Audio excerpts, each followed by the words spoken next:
तो मित्रों, आज समापन होता है रामचरितमानस का।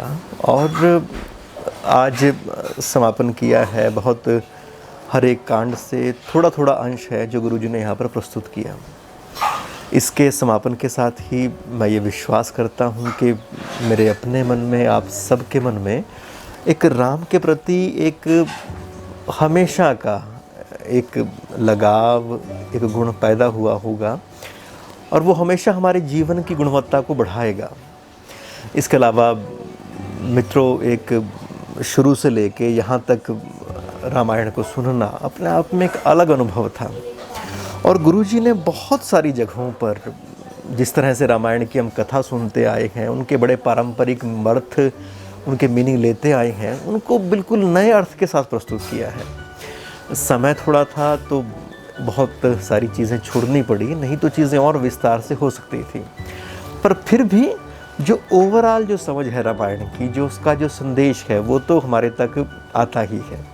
तो ऐसा करने में हमारा ये प्रयास सफल रहा होगा, मेरी ऐसी उम्मीद है।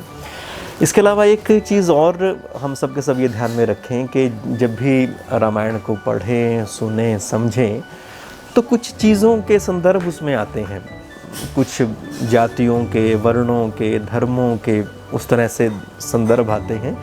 तो उसमें हम इतना ही ख्याल रखें कि वो चीज़ें उस युग के हिसाब से कही गई थी। तो आज इस समय के हिसाब से उन चीज़ों के जो अर्थ हैं आपको बड़े ही आधुनिक ढंग से ग्रहण करने होंगे।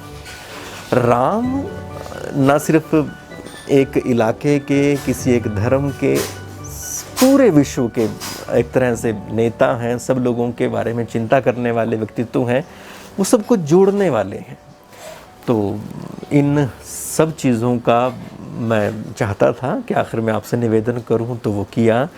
तो आप सब की ओर से एक बार गुरुजी को मैं नमस्कार करना चाहूँगा।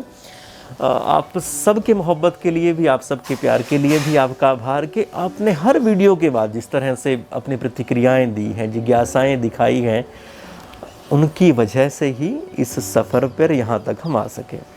तो आज तो ये रामचरितमानस जी का जो हमारा पाठ है ये पूरा होता है। इसके बाद हम फिर से दर्शन की तरफ लौटेंगे, क्योंकि सबसे अधिक जो आपकी जिज्ञासाएँ हैं वो दर्शन को लेकर ही हैं। तो फिर आपसे भेंट होगी। प्रणाम गुरुजी।